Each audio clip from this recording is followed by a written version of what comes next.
Okay, I'm gonna officially use my big voice and call everyone to attention. It's great to see you at the table. I am absolutely reacting to the energy of it being in person with others. So thank you for all making the trek. A quick note, there is a recording happening that will be available next week, but just to make you aware that this will be recorded. I'm Sarah Hogan. I will be your moderator today. I am the co-founder and chief purpose officer of a PR and design firm in Denver called Barefoot PR. And I feel like I've had some little conversations with everyone who are saying things like, I needed this today. This feels really timely. It's been a year. It's certainly been a year for me. We've been juggling a lot. We're in this pandemic reality is what I've chosen to call it. We're dealing with, back to school, back to life being somewhat in person and not in person. And man, I feel like we've all sat with our thoughts a lot over the last couple of years as we've maybe had some quiet time. And sometimes those thoughts are great. And if you're anything like me, sometimes you're also really ready to talk to someone about the thoughts that are not for you. We've certainly seen it, in our workplace. There's a lot of uncertainty. I'm sure you've all experienced that too. And so I'm happy to be here. But we're going to take a breath first, and I am going to invite one of our panelists up here today, Dr. Wendy Rasmussen. She's the Director of Clinical Strategy for Sondermind.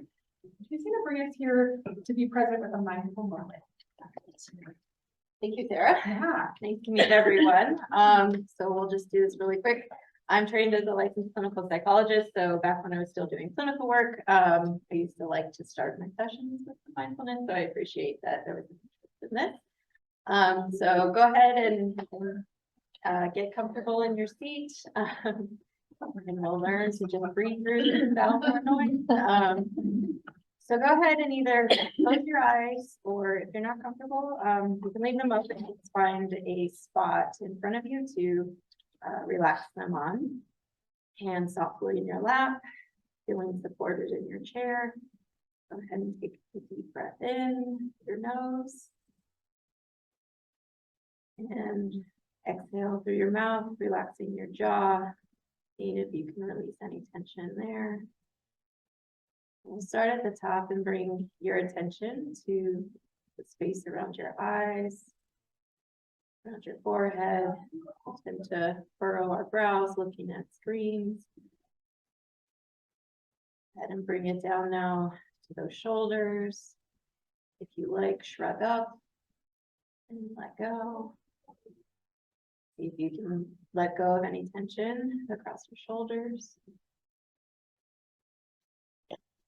We'll bring your attention to your stomach and your abdomen. We tend to flex up and suck our tummies in. See if you can relax there and actually breathe in deeply there. Bring your attention to your upper legs. Feel yourself supported by your chair. And now down to our feet, feeling supported by the ground. Present in this moment and ready to engage with each other and learn today. Go ahead and open your eyes. I'm feeling much more relaxed. I am too. Oh my goodness, thank you. I just so appreciate that. I think we needed that, and it's funny, I was looking at my remarks and kind of share a little more about myself so you know me, and then we'll introduce our panelists. But in addition to helping to run a business, I am the mom of a 7-year-old who is just smart and kind and wonderful and gets himself into all sorts of situations, including last week when he got stuck in some playground equipment and we needed to call the fire department. Amazing. He's good. But to say that like these little things come into our lives, and that he's also a kiddo who carries a lot of anxiety. And so that mindful moment is a trick that we've actually used a lot, and particularly at night, going into bedtime, to help him just kind of quiet down that little monkey mind that goes crazy. So thank you for reminding me of that. Also, I mentioned, you know, I run a firm where a staff of 12 people, and this last year, for whatever reason, has been particularly interesting to watch my staff navigate a lot of significant personal challenges. Even that anxiety around like, what is in person, what is not in person, how do I talk to people anymore? You can absolutely eat, Erica, no problem. That's part of, you know, self-care. But, you know, this topic is so relevant because I watched that and we're trying to make some space for that in our own workplace because it's showing up whether or not we acknowledge it. In addition, our firm works primarily along the nonprofit or the corporate giving sector. And I think that work too tends to take a toll on us. We're very close to some of that need that's very present in our community, and we sometimes feel the weight of the work that needs to be done. And so, you know, we carry that with us. And I am just so glad that we get to bring a group of professionals up. I'll have our other two panelists come join us now, if you don't mind, who are going to share some tips, some things from their own experience about how they've navigated mental health in the workplace. A couple of other housekeeping things. Please feel free if you need to get up, grab lunch, grab drinks. Bathrooms are just outside this door and then on the opposite side of the hallway. And again, a reminder just about that recording that's in progress. So we're all very aware. So I'm going to take a minute. We've met Dr. Wendy Rasmussen already from Sondermind. Next over is Vincent Achichi. Did I get it right? Close? Achichi. Achichi. I just want to say, yep. And Vincent is the CEO of Mental Health Colorado. He joined there in 2019. And man, have you been an advocate for public health and health equity in general, specifically around mental health? I caught an article just when I was looking into your background where you were really talking about Colorado's very poor ranking as 51st in the country to access for mental health care for adults. And I so appreciated that you said, you know, legislators are moving to take control of some ARPA dollars that are coming out, but let's not forget that that's temporary funding. So thank you for that. And then over to his left is Jeannie Kelly, who is the Senior Director of HR for RK Industries. And Jeannie joined RK in 2020, and before that time, she worked for a couple of other heavy hitters based here in Colorado, DeVita and Vail Resorts. So a very storied history of dealing with the Colorado workforce. I'm so happy to have you here. And while she's been in Colorado a while, I hear you hail from Southern California, is that correct? Yes, I'm from Los Angeles. And also has a young son, so we can relate maybe to some of those unexpected things that pop up here. Thank you so much for being here. I want to kind of go ahead and fast forward a little bit into this conversation and get us all started. You know, this first question I think is so interesting for each of you. Jeannie, let's start with you a little bit about, you know, why is mental health important to your company, and, you know, why are you here today? Tell us a little bit about how you got here. Yeah, so for RK Industries, we are a large mechanical contracting company here based in Denver, Colorado, but we spread across 4 different states currently. And for us, the reason why I would say we're here today is a couple of reasons. Number one, the suicide rate of men in construction is the highest in any industry and 4 times higher than the national average. Additionally, suicide kills 5 times more than the top fatal 4 causes of death in the industry combined.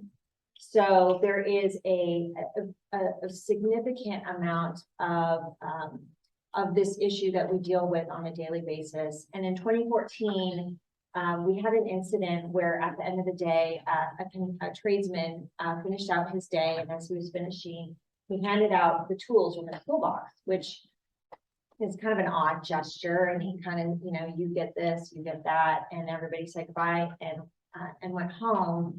And he went home that evening and killed himself. And so for us, what that story, we have unfortunately a lot of those, some that don't end that way, thankfully. But for us, what it did at the time was raise our consciousness, right? It brought to the attention, especially of our COO, John Kinney, the need to really reevaluate how we were approaching mental health. And even so much that John, over the last 2 years, has served on the board of directors for the Helen and Arthur Johnson Depression Center at Anschutz. So it's something that we are really, really focused on. And while we may not do it perfectly or right every time, it's still something that we want to make sure, given the high rates of suicide and the mental toll that the trades can take on our folks, that we pay attention. Thank you so much for sharing that. I think, it's hard. We see all of this data, right? These are 50-first statistics, but when you really take it home with a personal statistic like that or a personal story about someone, it really helps it settle in and it makes us all kind of feel a little more connected. I want to pivot to Vincent. Vincent, I think I'm going to say, the state of Colorado's mental health better than anyone. Can you give us a little bit of where we are in time and place? Where is Colorado? What are you seeing in terms of trends? Well, yeah, I'm sorry to follow gloominess with gloominess, but we joke in our staff that everybody complains a little bit about going back to work on a Monday morning, and we get to go back to work and immediately start thinking about suicide and where we are as a state. And what we know, the ranking changes year to year because that's the way data works. But as far back as I've looked, Colorado is in the bottom quarter of the country.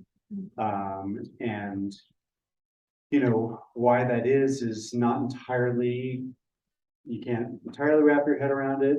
Why is an expansion state ranked more poorly for adults who need access to care than a state that hasn't done Medicaid expansion? It may be in who they're counting. I don't know.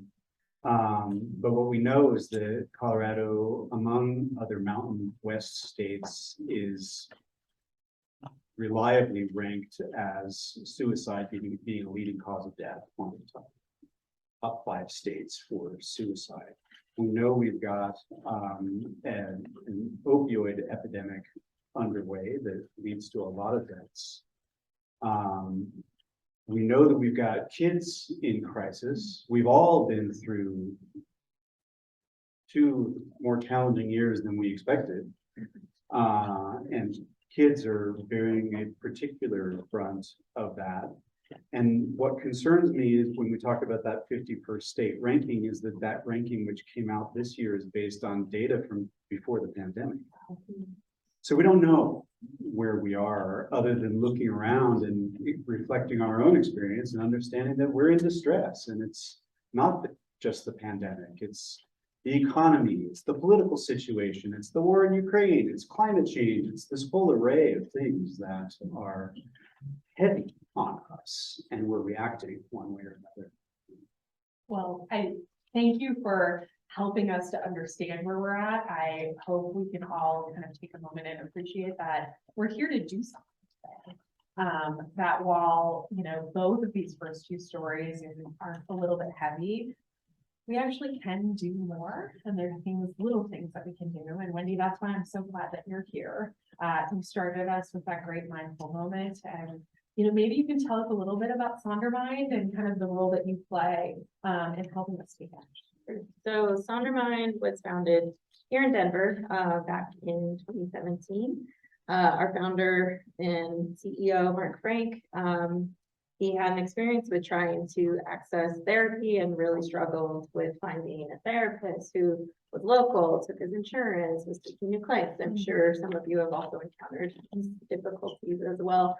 And his co-founder, Sean Boyd, is a licensed professional counselor. So he's on the clinician side where clinicians are also experiencing high burnout after, a very challenging couple of years. And even prior to that, because even prior to COVID, there was long wait lists and access issues.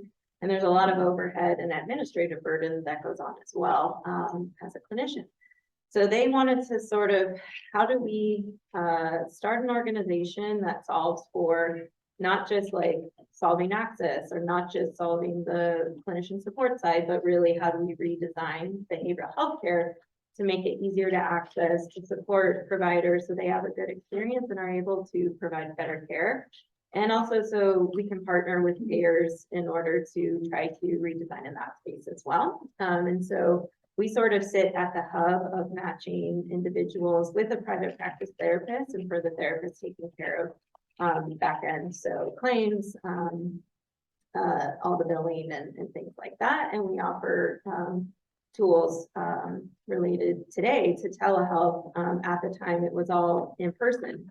And so the exciting thing about working for a tech-enabled company is that we could very quickly move to solve problems. And so I think having come from the traditional side of behavioral health, it was very slow moving, not very responsive. And so today, because now we have these organizations that are popping up, we can more quickly solve problems. So when the world shut down in March 2020, our very small company at the time was able to build a telehealth platform and launch it within 2 weeks. So we're trying to be, it's like, I joined the organization after that happened, and that was one of the selling points of why I chose Sondermind over some of our competitors, just to realize how passionate the team is about actually solving problems and impacting people's day-to-day lives.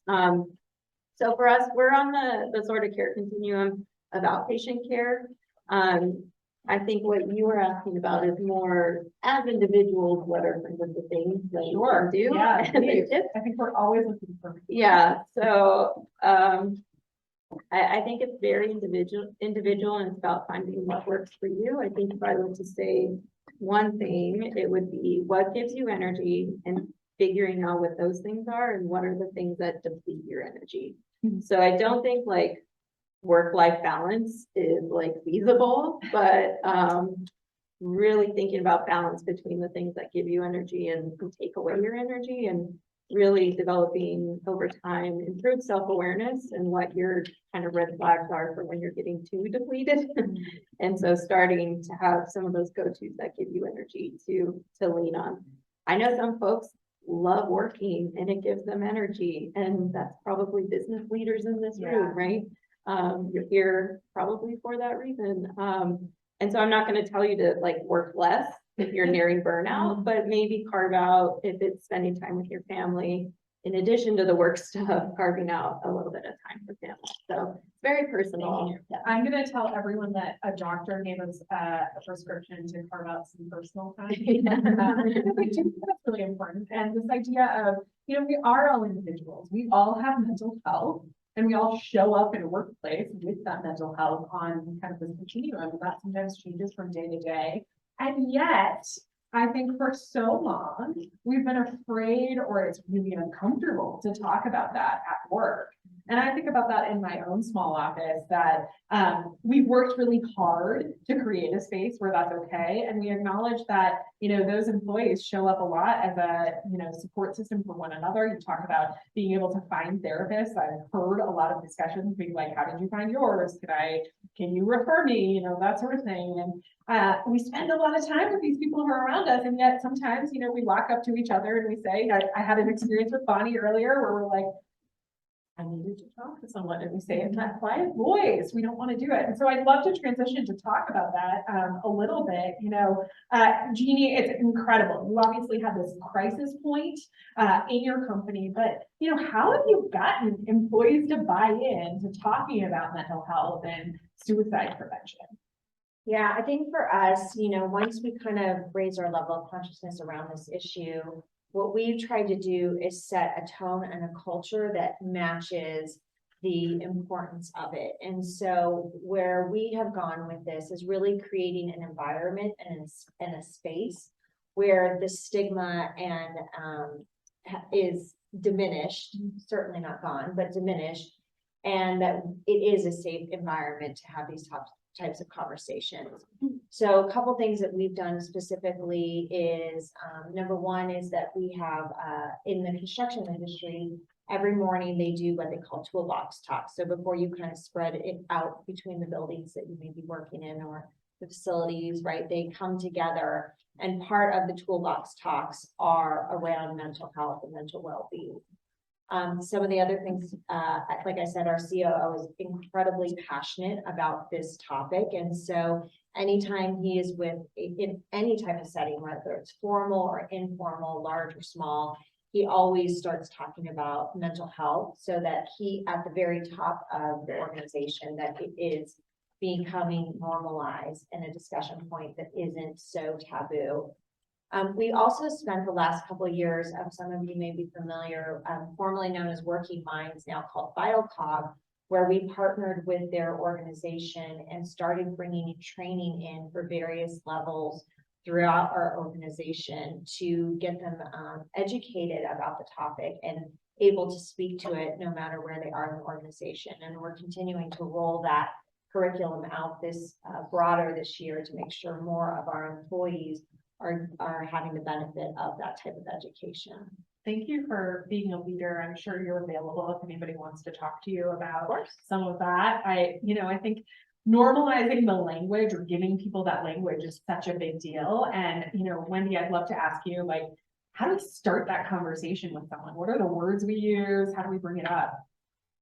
Yeah, I think we've come a long way. The fact that you're all here in this room tells me that. I think it is about knowing your people first and foremost. So prior to Sondermind, I was active duty Navy psychologist, and the way I talk about mental health in that setting is a lot different than the way I talk to my 27-year-old master's level direct report on my team.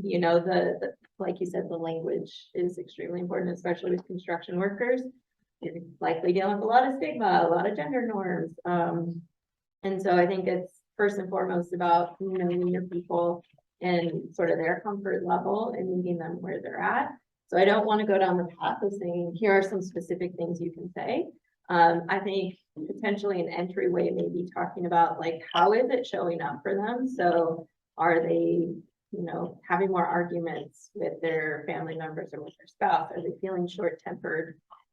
Men, depression symptoms tend to show up more as anger. And so I'm not going to approach, a man and say, you seem depressed to me. I might say, like, how are things going, at home? Like, oh, I noticed yesterday you were kind of short-tempered with this person. Like, is something going on?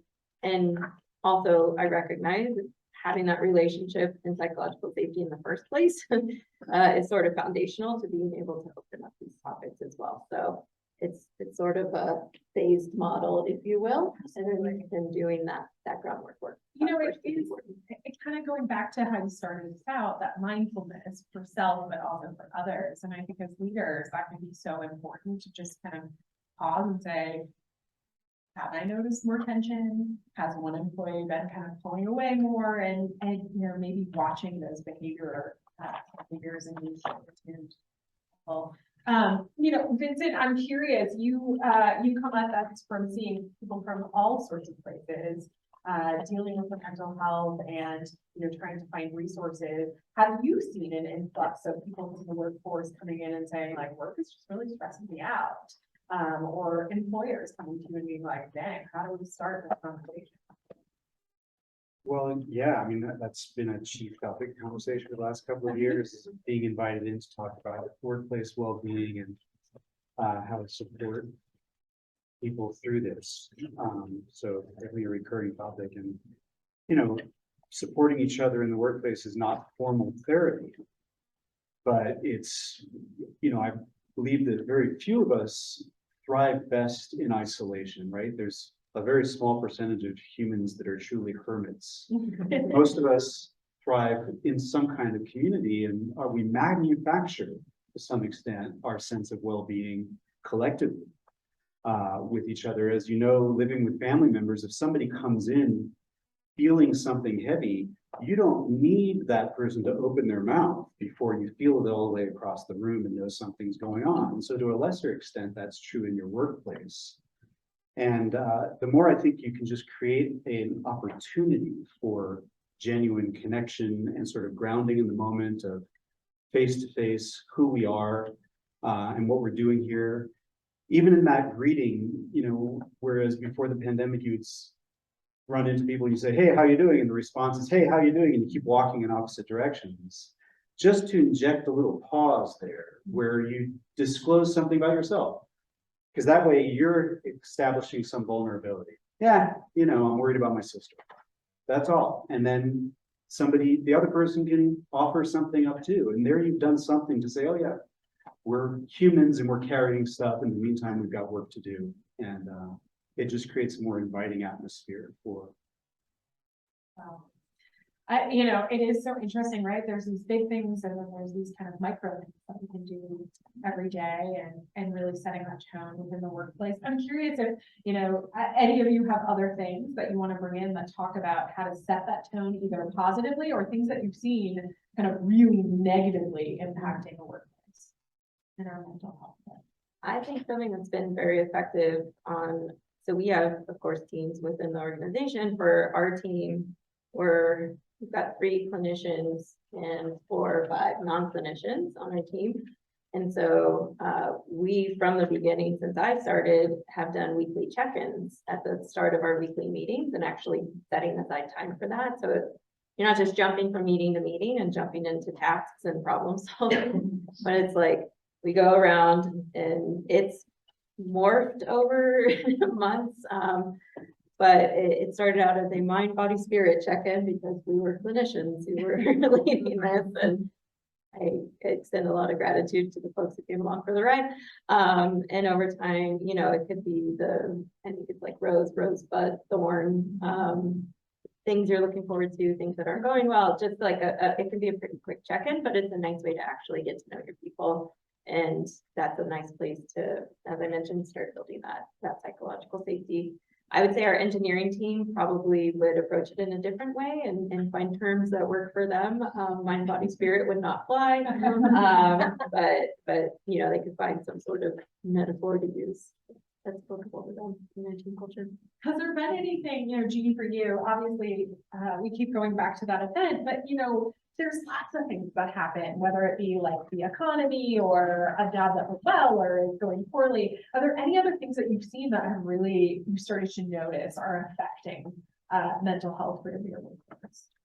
Yeah, I would say in the trades, right? I mean, it's a lot of hard labor. So what you're seeing is, number one, we have a large veteran population that maybe have past trauma or something of that nature that might exist. You also have the physicality of the experience of laboring all day. And then, as Vincent said, it could be, you know, there could be some, you know, chronic pain or some masking of pain that exists on top of that. So for us, I would say, number one, the job is a big impact on how our people are experiencing their own well-being. And both when I worked at Vail Resorts as well, there's a seasonality to it, right? It's one thing to work outside and enjoy, although today's a little wonky, but normally gorgeous weather. And then when it starts getting cold and you have to be up at 6 in the morning, and at Vail, right, I haven't been home with my family over the Christmas holiday because I've been helping other people enjoy their family experiences up on the mountain. And now I'm alone. And so, there's some seasonality for us that I think that we see that impacts the business and obviously, as Vincent mentioned as well, the economy. It's, you know, a trade labor is typically making on the lower scale of, you know, the socio, you know, of pay scale. And so there are some things there, and it's a transient trade, right? Yeah. It isn't, I don't work in the same office every day with the same people, or I'm constantly around, right? I'm working on whatever my craft is. And so there's some things that innately exist in our industry that kind of lead to some of those factors for us. So Vincent, you mentioned earlier, you know, humans don't like to be isolated. Rarely is there someone who likes to be isolated. And Jeannie, you just mentioned, you know, the idea of like those toolbox talks and standardizing mental health as being that way to kind of, you know, transient industry, bring them together.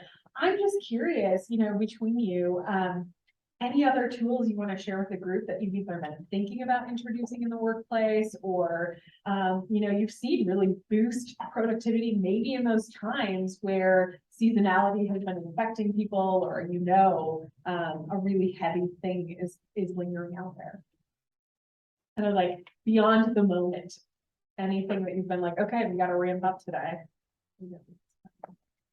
Well, I mean, I'll just mention a couple of things, and we at Mental Health Colorado are in the peculiar and privileged spot where most of our work is done with computers and telephones, and we don't have to be physically on site moving objects and stuff like that.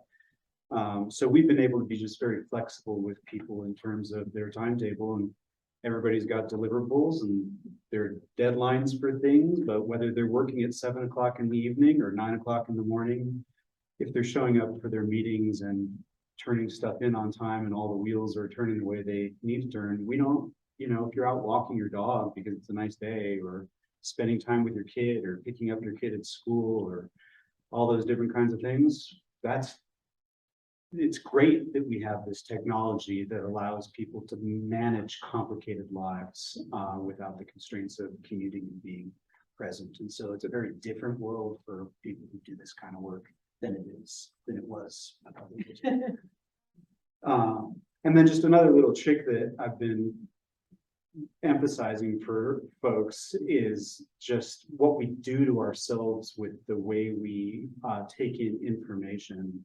And it's really important to take in information. It's part of not being isolated and being part of a big world that we're all in community in.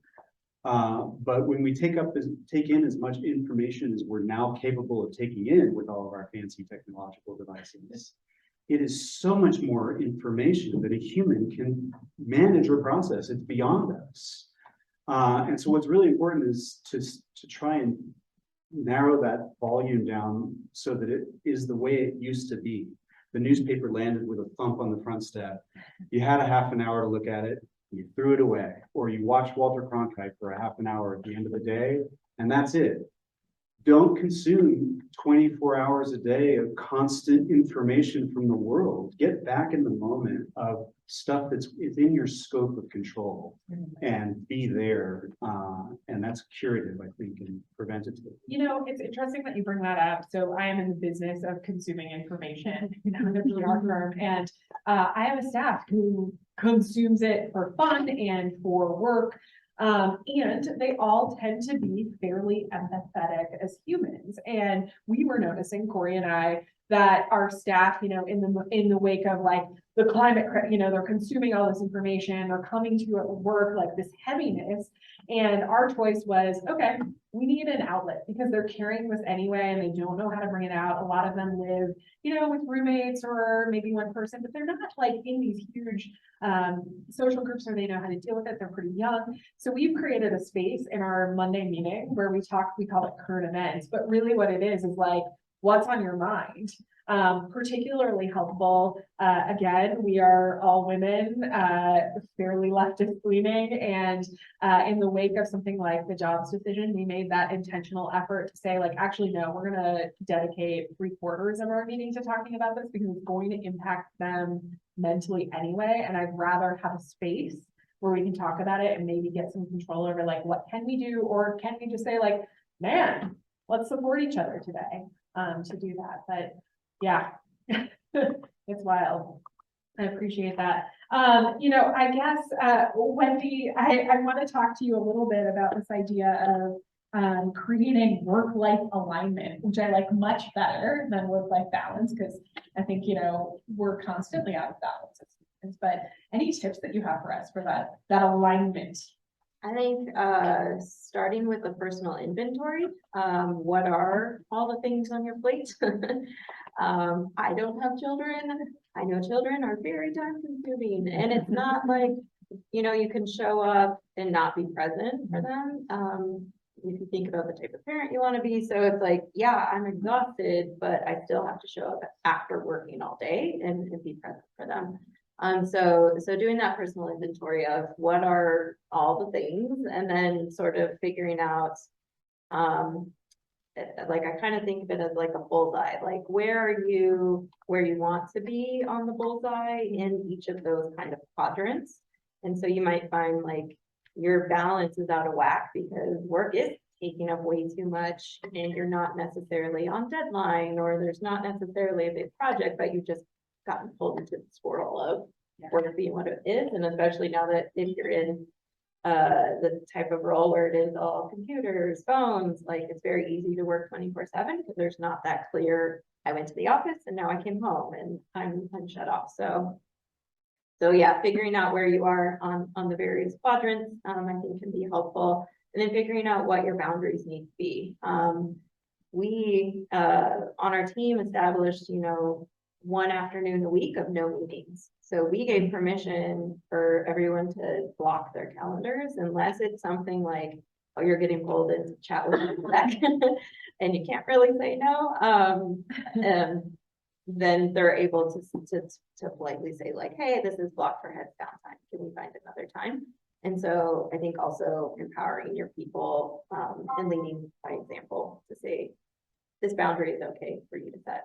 I'm just gonna reflect on the impact of meetings. I, as a leader, was completely unaware. I think I've lived my life just kind of like driving forward. And we've seen it with our staff, like asking permission, like just that idea of looking at their calendars and seeing meeting causes so much anxiety. And our team's leaders have kind of asked the same thing, like, can we block out a day that's like a meeting day? And honestly, just the permission for them to do that has been more effective than I think actually the practice. Just being able to do that. But yeah, meetings, it's wild how it affects mental health. And I found like we also have to take the step to enforce it for them sometimes. I'll say like, why are you on Slack at 6 p.m. on a Friday? And so just like, no, like stop, go, go live your life. Please. So we've got some tips on kind of our personal inventory, even, you know, some tips on, you know, setting that for our teams. Jeannie, I'm curious, you have some practices in place to assess just kind of the overall mental health of your workforce. Tell us about that. Yeah, so I mean, as I mentioned, we've done a lot in this space around trying to educate, you know, a lot of our HR business partners have done training as well so that they are able to assess where people are and be able to help coach and guide, counsel them through some of the larger events that we unfortunately have often.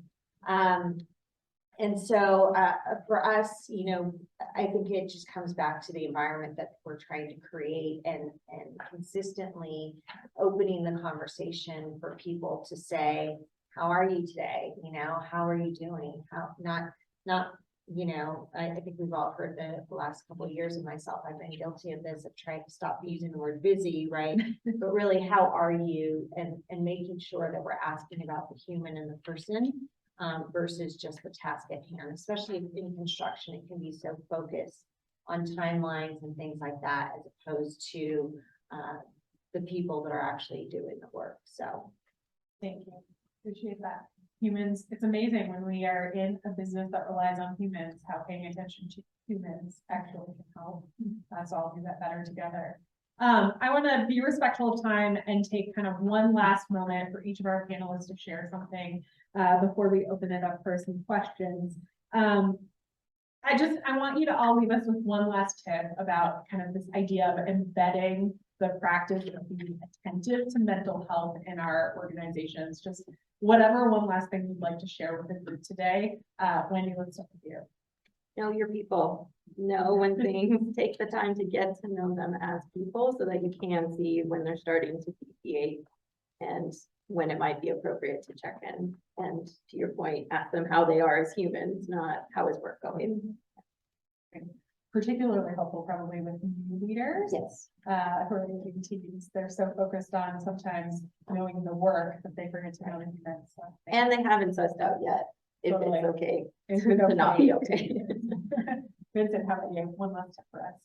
Well, I think just to repeat that if you're in a leadership position, to lead with that vulnerability and make it clear that this is a place where humans are and we're vulnerable, and that'll make everybody understand you're not a robotic monster driving to the finish line all the time. You're not robots, amazing, or monsters. At least not every day. Jeannie, how about you? I would say similar, right? For us, it's about transparency and making sure that, that we are being transparent about our own vulnerability and when we're struggling, and allowing the space and creating the space for others to be so as well. Amazing. So we're gonna know our people, we're gonna lead with vulnerability, and we're gonna create space for all of us. I appreciate that. I want to take a pause. If anyone has a question, we have time for a couple of those right now. We have these amazing. Yes. I kind of have a two-part thing. One is, it seems to me a lot of this is based on trust. You know, I've been in some Zooms, what's your biggest thing? I don't even know these people, and I'm not gonna like share my intimate soul with them. And so I think, you know, so I'd like a little bit of information about trust. And also, I'm thinking of the toolbox things and all of what we're saying, that, you know, if someone is really, I mean, not all your people are psychologists, you know what I mean? And so. Ours are not, I Yeah, guess. so that if, you know, because, you know, frankly, I'm thinking of killing myself, and you think, oh, well, gee, that's, in other words, I would not be competent in dealing with that. So do you folks, so that's two questions. One is about trust, and the other one is, you know, when your cohorts are like, When do we pass it to an expert? exactly, and is that in place? Because, you know, I would not, you know, don't tell anybody, but I think I'm going to kill myself. And I think, oh my God, you know, what do I do? And so it seems to me that also creates a burden on employees. So it's kind of complex. All right. I know you're ready. Please jump in. Well, I mean, just the trust thing, I know what you mean by that, and you don't have to bare your soul or offer up big things to exhibit that vulnerability. It's a little thing. You know, your dog threw up. Just something to express that you've got something going on other than the work. And it doesn't have to be gigantic and super big part of yourself. It's just something that is not. Gee, I couldn't find a parking space. Right. Yeah. You know, somebody, yeah, little things, and how that can sort of derail you. On Zoom, I tend to, if they don't have their background blurred, if I see something that looks kind of interesting, just if you have time, like, oh, I see a collection of hats. Where are those from? You know, like, Right, so this is not deep, it doesn't have to but be. it could be. Okay. You know, on that deep front, I guess I would just say that, you know, someone discloses suicidality to you, you're supposed to engage. You can't shut somebody down if they're feeling, if they're expressing that, there's hope there. And you're supposed to follow up with direct questions like, you know, are you serious? Do you have a plan? And that helps you assess whether it's just an offhanded remark. I mean, when I was younger, people used to remark about, we used to make gestures and things that indicated suicidality. That's less common now. But it enables you to assess that. But then you really do need to get them to seek care and seek care for them yourself, by calling the Colorado Crisis Services or something. It sounds like a lot of communication and empathy training for employees. I would say for us, like I said, we do not have any clinical psychologists on staff. And so for us, I would say in regards to the trust process, is there is someone, maybe not the head or the top of the pyramid, but there is someone that typically we find that they do trust, that they'll start giving a nugget of information. And what we've tried to do is we had someone recently that we found out about a domestic violence issue. And I happen to know this person, but the initial person that this employee talked to, there was no trust, right? They didn't know, somebody had told somebody, and then it kind of somehow made its way to us. And so it's about building that mechanism to allow the right people to understand who should know about the issue. And then that way, so that's the trust piece that I would say for us. And then the other piece, that we see a lot is, like I said, we do have people on our HR team who have done training themselves, or who have at least know the resources that we have available as an employer to be able to support someone. So they may not say everything that these two lovely folks here to the right of me would say, and yet they know to open the conversation and have resources that are readily available that will get them to that next step once we can make sure. And we have a lot of general superintendents, right, who, find out someone on their job site is potentially suicidal. And it's just like, okay, I'm gonna call you, and I'm gonna stay with you until I can hand you to the appropriate person. And so it isn't about some sophisticated,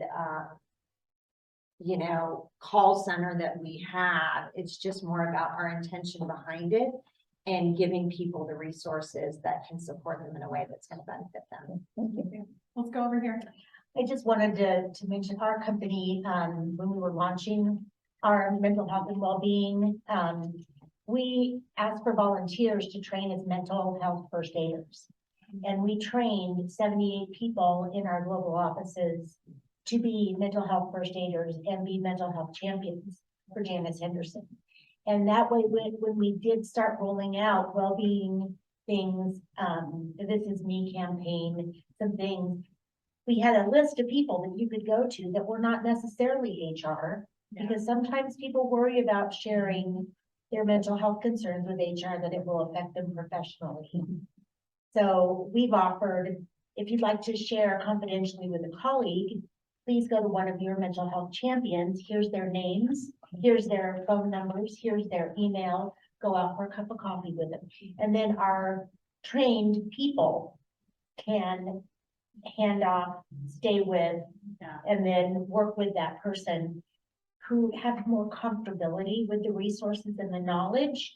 Not that not everybody can. I know Vail Resorts does a caring for a colleague, and it's like, your colleagues better than anybody else. So if you know something and are worried, talk to your mental health champion, call Colorado Crisis Services, but get your people out there, be visible. What a great practice. I think for so long, companies have cared about our physical health within the buildings. We've got like the emergency floor monitors or whatever they're called frequently. And so I love that idea of being like, this one's for getting us in and out of this building safely. And also we have one for your mental health in and out of this building. That's such a great practice. Any other questions from our audience before we turn? Thank you all so much for being here.